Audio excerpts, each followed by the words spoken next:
It's Thursday night, and you know what that means? Just a bit outside a radio show live on the air. It's the John Harbaugh Appreciation Hour.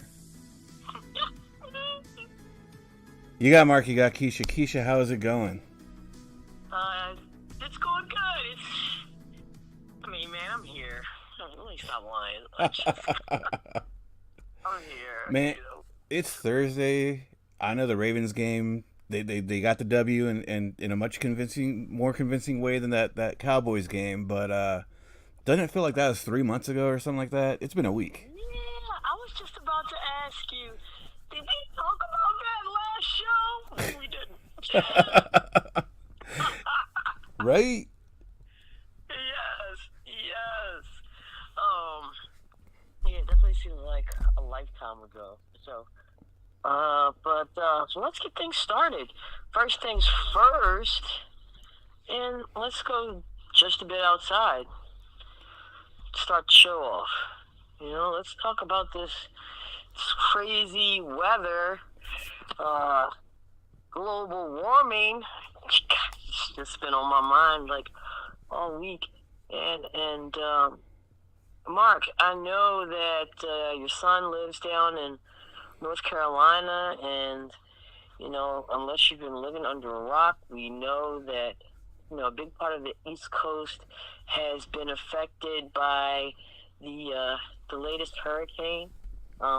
If not you directly, then you 9 times out of 10 you got a loved one or a friend that has been affected and that lives in the area where there has been just for lack of a better term, a lot of devastation. Yeah. Man, and I wanted to know if you'd mind talking a little bit about that. Well, yeah, like you said, Hurricane Helene, she was major. She came up through Florida, got all through Georgia, South Carolina, North Carolina, I think Tennessee. And they're approaching 200 deaths across 6 states, which is just absolutely wild. You wouldn't think some dude in the backwoods of Tennessee would die from a hurricane, but it's happening. And Wow. yeah, one of the hardest hit areas, I'm sure you've seen it on the news, Asheville, North Carolina. That is where Reese is currently hailing from. We had him on the show just a few weeks ago, and he was down there and talking about it. And all marbles on the table. I will be down there eventually, coming up soon. With this devastation, though, who knows? Because the housing market there just suddenly got absolutely wrecked. But that's neither here nor there. Like I said, almost 200 people across 6 states have lost their lives. Just seeing these images that are on the news of Asheville is wild, because there's entire buildings that are gone. On Facebook, I'm on a group called Asheville Foodies. I mean, we all know foodies. They're like checking out the eat scene and posting. There was posts the other day of just restaurants and a lot of these times these foodie people, they're into like the local scene and small businesses, mom and pop shops, and just if the buildings are still standing at all, they're lucky. And a lot of times these places have just been wiped out, devastated. And it's really sad to see. I will say Reese has been incredibly lucky. Okay. He was out of power until I think they got it back Monday, which the areas he's in is actually a little area called Weaverville. And the mayor of Weaverville was on CNN a couple times. And Wow. I think yesterday morning he was saying like 90% of Weaverville is still out of power. So the fact that Reese got power 2 days before that's amazing. They're on well water, so they don't have to rely on the city for water, so they're lucky there too. And where he lives, the house it's on, the way it's situated, like they fortunately didn't get flood water inside the house, like other people have seen. Of course, the most important thing is he's safe. Everyone there is doing fine, family wise, and he even the other day he said some friends from school, like, there's nothing to do, so they took a walk over to his place and got to hang out and see some people other than just the four walls that you're contained in with nothing to do during the day, Yeah, so school is out and everything, right? Oh, yeah, yeah. So, Yeah. I mean, it's definitely out this week. I doubt it'll be in next week, too. It's a wild situation. Wow. Yeah. Man, I really don't watch a whole lot of news, but earlier this week, or maybe it was over the weekend. It was over the weekend.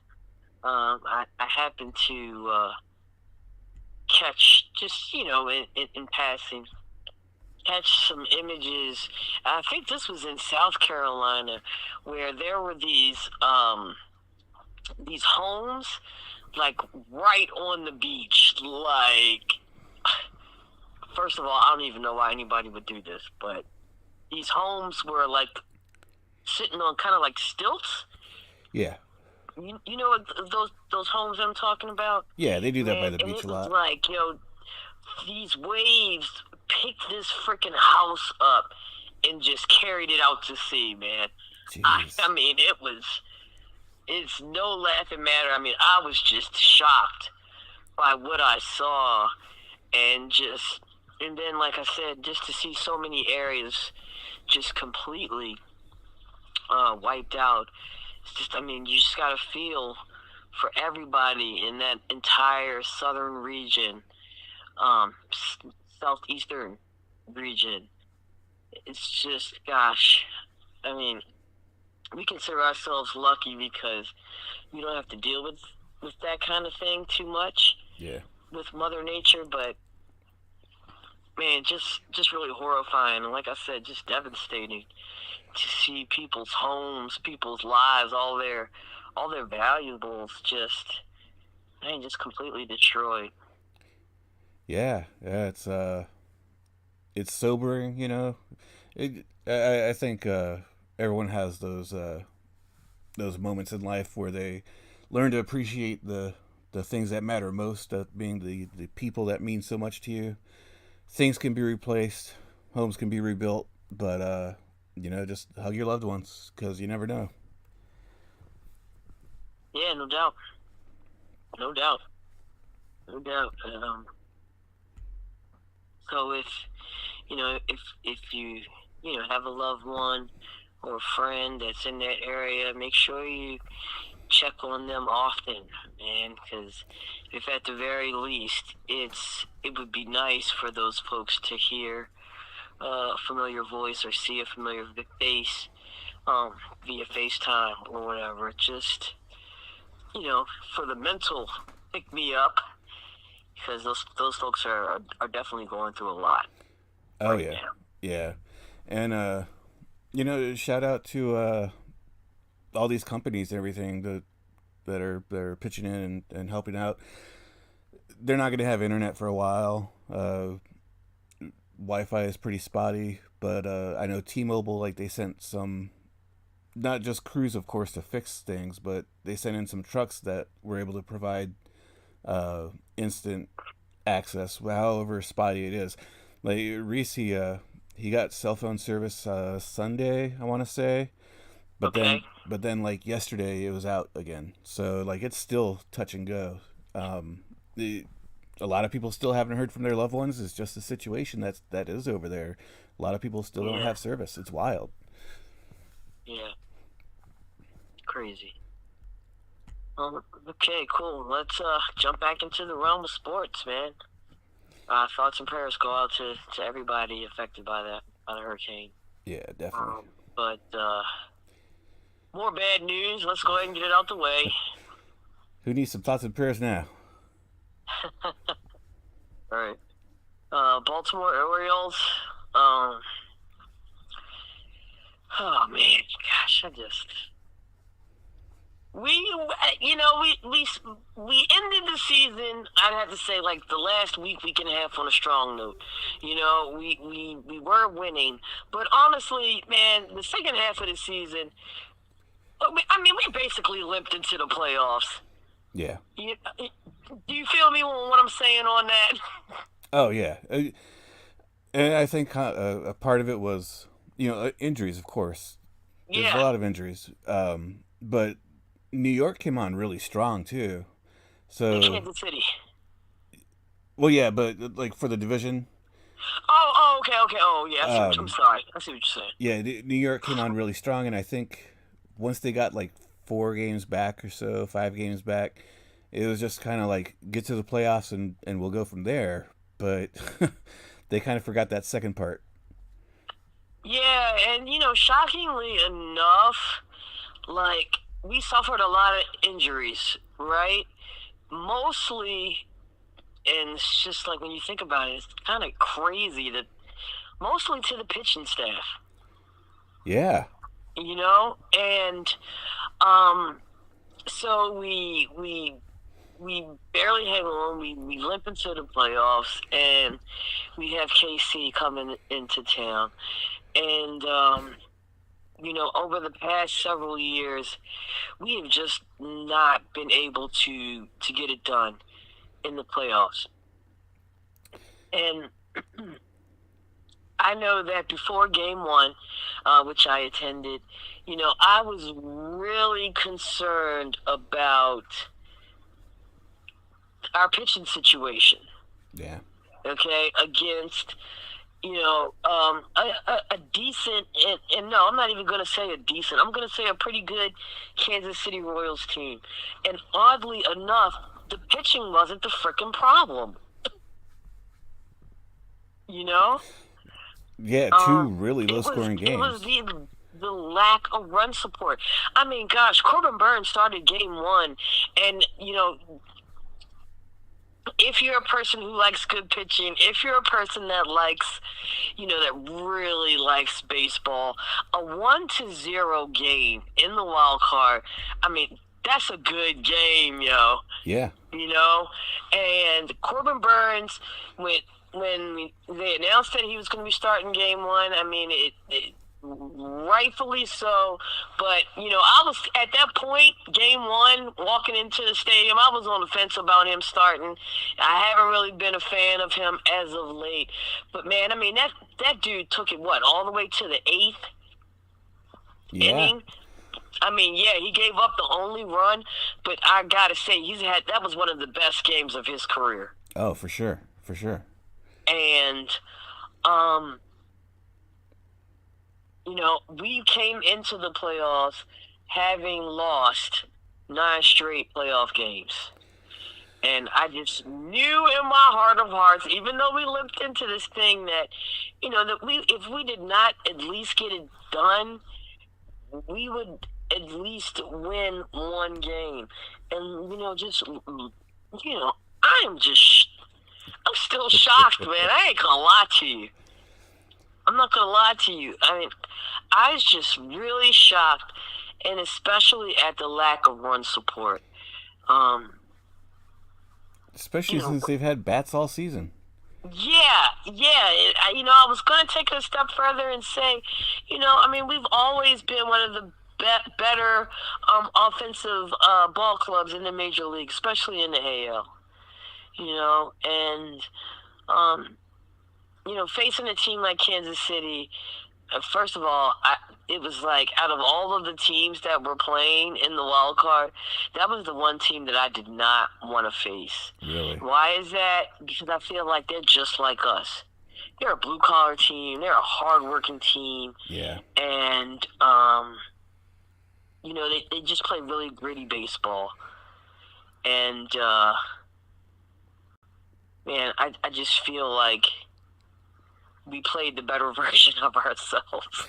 It sounds messed up when I say it, but it's the honest to God truth. Well, take their season and flip it around. It's like the exact opposite, too. Because I remember in the first half of the season, I was, looking at the standings a couple times and thinking, damn, Kansas City's not doing good.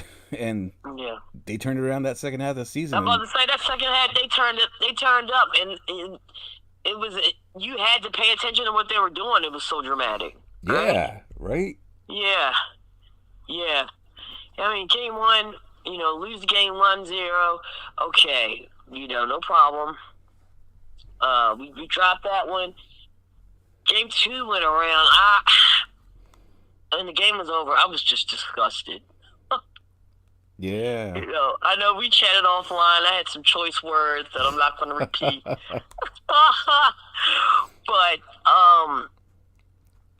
dude, I mean, we had one of the home run leaders. We have a player that is going up. Well, I don't think he's going to get it now. That was going up for Rookie of the Year. I mean, we had all stars, and I'm not even talking about the pitchers. I'm talking about the players and the bats. Okay, and I just think that it was just shocking to me that not even just game 2, but from both games, the most valuable player was Cedric Mullins. Yeah. Who was, oddly enough, was stripped of his, leading hit-off spot, placed down into the bottom of the lineup, which, to me, I always think whenever something like that happens, it's got to be a mental blow to a player in some capacity. Now, I'm not saying that they have a nervous breakdown, but, I mean, it's a big change. Yeah. And in a lot of ways could be looked as a demotion. You know what I'm saying? But, it just really felt like, Cedric Mullins was the only one that really came through. Big hits, home runs, big hits when we really needed, and we just really didn't get a whole lot from the other players. What were you feeling as you went through the series with the Orioles? I guess like you, a little bit of dread, and when they didn't start off hot that first game, that was a fast game too. Like it started at 4:00, and then suddenly it was like 5:50, and it was in the 8th inning. I was like, Jesus, time's running out here. Like it was almost like they just didn't have control of what was going on. Like you said, Burns was pitching his ass off, and so one run, usually you're gonna win that game when you only allow one run. But I think I was just focused on the clock and just what's going on. Expected something to happen, and I think both games could have been way more lopsided to the Royals. How many times did they have the bases loaded and we were able to get out of it? Yeah. It happened a few times. Hell, game 2, we had the bases loaded. Yeah. And we had the bases loaded, and I think with like maybe 0 or 1 outs, and I'm like, okay, this is where we take this thing over. And, I don't know if they were nervous, and I can't even say that because they were in such a bigger situation last season. Yeah.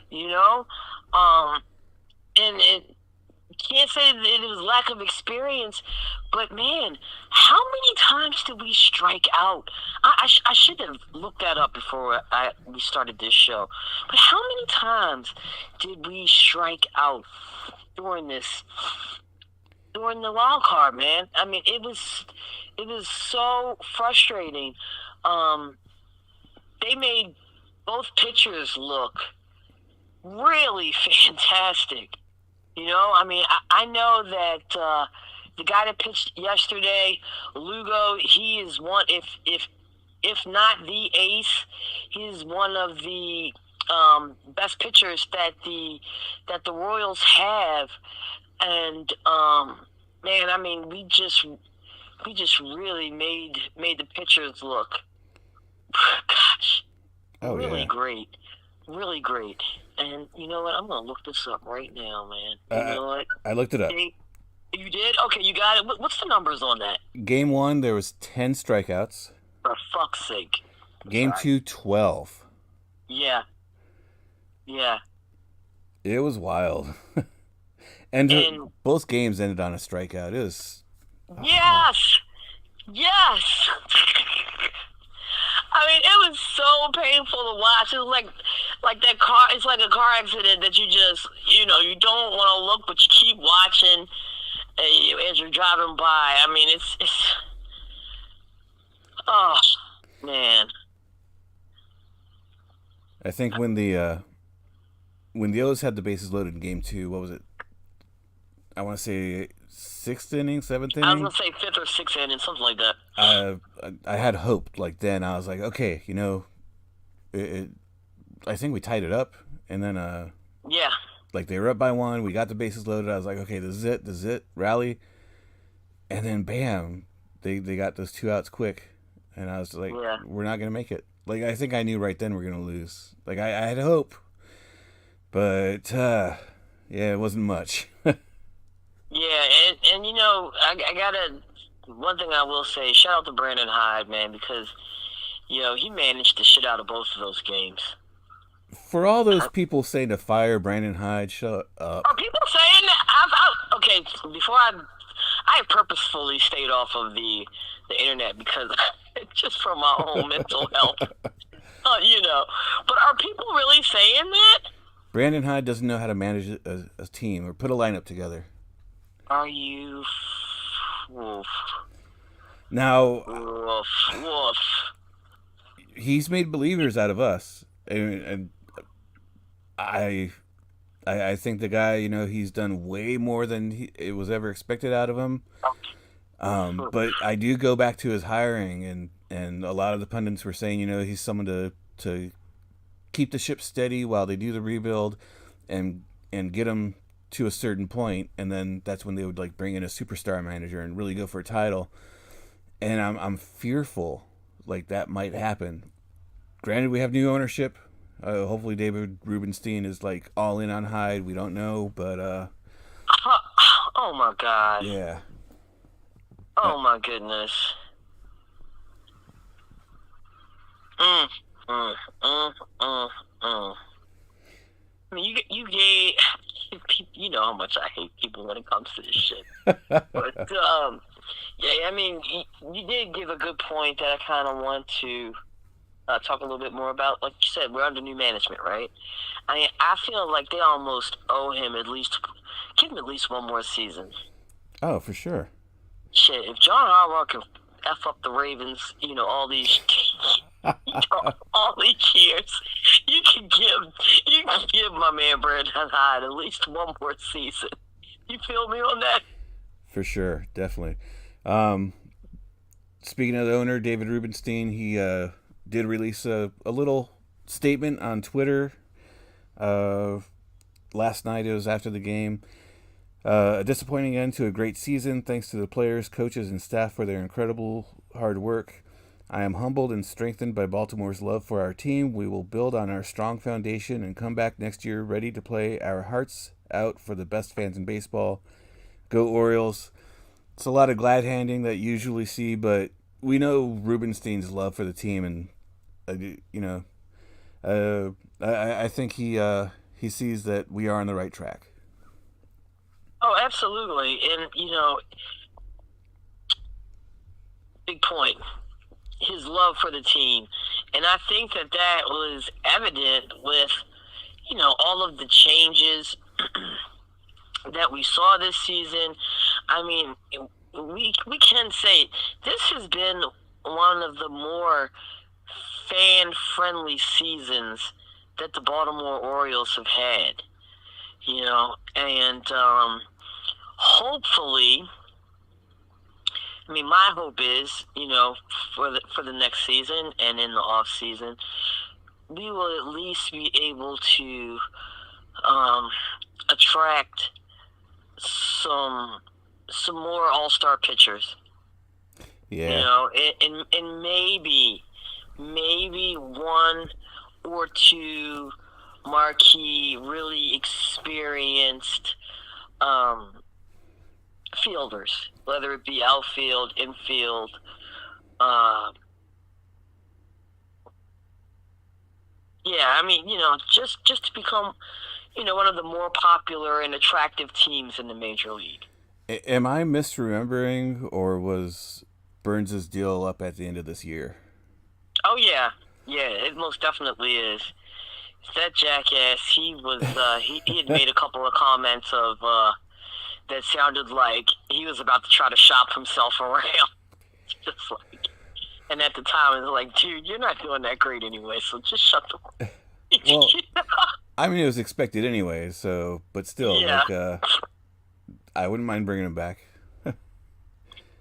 yeah, yeah. I mean, and maybe that was the driving force behind the game one performance. Like, yeah, let me go out here and show my best stuff. I mean, whatever it was. Like I said, it was one of the best games he'd ever pitched. Yeah, for So sure. now we start that long wait until spring training, 2025. I mean, just 11 postseason losses in a row. I mean, if you're an Orioles fan, it's just crushing. Absolutely crushing. Well, I'm hoping, because I believe if I remember correctly that streak started with the Royals. Maybe it'll have ended with the Royals. So next year we'll get that postseason win. Yeah. And what is it about Kansas City and Baltimore? I don't mean, know. was it you that sent that graphic, or was it Jaina about the Royals and the Chiefs? That might have been Jada. I can't remember if it was me or not. Yeah. But yeah, it's But I mean, that was like opening the old wound, yo. I mean, it just opening the old wound and it inserted another knife and twisting. I mean, I didn't at the time when I received it, I didn't even think about that. right. I mean, it's just like sometimes you have those. I mean, I've heard of teams having your number, Yeah. but for a city to have your number and just stick it to you for a whole year, it's just unheard of. To me. Hey, What Lamar got over the hump and finally beat KC. We'll do that too. Yeah, I hope. Man, I I, hope I so. I do have some devastating news for you though. What's that? There's a comment on the feed. Harry says, "Well, I will be cheering for the Yankees to win it all." Oh my God, that was gonna be the next thing I talk about. You know what? And that's the second time somebody told me this crap today, and now now I'm turned up. Look, I was talking about how tired I am. I ain't tired no more. Let me tell y'all something, outsiders. As a Baltimore Oriole, and Harry, I am shocked and appalled. Shocked and appalled. How anybody can fix their lips to say that they are rooting for the New York Yankees is beyond me. Mark, are you feeling me on this, or do I just sound like some kind of psycho right now? No, I agree. If you're an Orioles fan, I don't know how you could. You might be able to believe that the Yankees will win it all, but root for them? Yeah, Nah, that's too much. yeah. And that's where I'm at. I'm like, okay, well, we know now that the Yankees are going to the World Series, but guess what? Go Detroit Tigers, because I'm not rooting for Kansas City either. I'm officially a Kansas City hater for the rest of my life. And you can almost put them right up there with the New York Yankees. But I will never, ever, in this lifetime or the next, hopefully, ever root for the New York Yankees to win anything. Not even, not even if we're in a clinching situation. I just cannot do it, man. I just cannot do it. And if you are an Oriole fan out there that's now rooting for the Yankees, shame on you. I'm gonna go ahead and say it. Shame on you. Shame on you, Harry. Oh my freaking God. Oh my goodness. Well, We got any other comments on the feed? my family, it goes way back in Michigan, so I'm sure my mom and I saw my dad's listening, so I'm sure he'd be happy to hear that you're going for the Tigers now. Yeah. Yeah, let's go Detroit Tigers. A team that hasn't really done much in the regular season, let alone the postseason, over the past, like damn near decade. And another organization that is, really doesn't have a lot of stars. I would say that their team is pretty blue collar as well, and I would really like to see an unusual suspect, take the Yankees down. And you know what? I'm pretty sure they're feeling supercharged. They're boosted. They smoked the Houston Astros, which was also very shocking. Yeah. I mean, they got the people in Houston Texas got to be feeling like we're feeling right now, and maybe even more so shocked because I'm pretty sure they felt going into that matchup that it was not even. I mean, at least for the Orioles, we're like, oh man, this is a pretty even matchup. This is going to be tough. And I'm pretty sure Houston thought they had that thing in the bag. And oh my God. For sure. I mean, late game heroics, game 2. I mean, just also another shocker. I mean, I feel like yesterday was just full of shockers, man. Houston, San Diego did the damn thing. And, I thought Atlanta might be able to get at least one of those games. I mean, and they just imploded as well. Yeah. Let's take it to another league. Christ almighty, man, the Aces. I mean, we said going into the WNBA postseason that it was going to be tough for them.